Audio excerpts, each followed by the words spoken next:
تیسری کارگزاری لاہور صدر کینٹ کی ہے، جس میں دو لڑکیاں جن کو اللہ تعالیٰ نے ہدایت دی اسلام کی طرف آتی ہیں، اور اسلام کی طرف آنے کے بعد جب ان کا ایمان اور اسلام ظاہر ہو جاتا ہے ان کے گھر والوں پہ، تو گھر والوں کی طرف سے بائیک آؤٹ ہوتا ہے، ان کو ذہنی طور پہ اور جسمانی طور پہ ٹارچر کیا جاتا ہے، باقاعدہ انہیں مارا جاتا ہے اسلام کی وجہ سے اور ایمان لانے کی وجہ سے ان کے گھر والوں کی طرف سے۔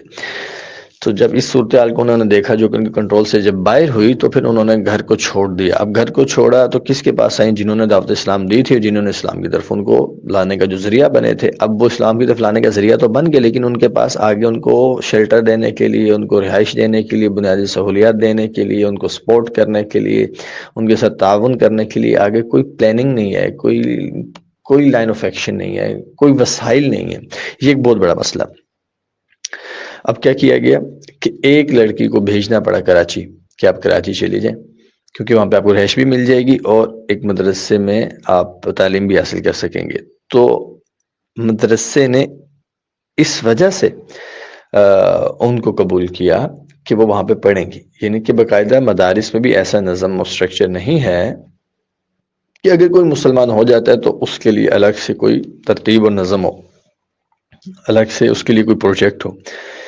تو ایک کو کراچی بھیج دیا گیا۔ اب یہ بھی تو اس کی قربانی ہے کہ وہ یونیورسٹی میں پڑھنے والی بچی ابھی تعلیم حاصل کر رہی ہے، تو اس نے اپنے گھر کی قربانی تو دی، اپنا مذہب چھوڑا اور اپنے والدین کو، بہن بھائیوں کو چھوڑا، جو سہولیات اس کو میسر تھیں کہ ایک امیر فیملی سے تعلق رکھنے والی کو جو سہولیات میسر ہوتی ہیں ان سب کو چھوڑا، اور اس کے ساتھ پھر اس کو اپنے یونیورسٹی کی جو ایجوکیشن اور جو تعلیم وہ حاصل کر رہی تھی اس کی بھی قربانی دینی پڑی، کیونکہ جہاں پہ وہ آئی وہ نہ تو اس کو شیلٹر دے سکتے تھے، نہ اتنے وسائل تھے کہ شیلٹر دے سکیں، اور نہ اتنے وسائل تھے کہ اس کو یونیورسٹی میں اس کی تعلیم کو جاری رکھنے کے لیے اس کو وسائل مہیا کر سکیں، اس کی فیسز دے سکیں، اسے سپورٹ کر سکیں۔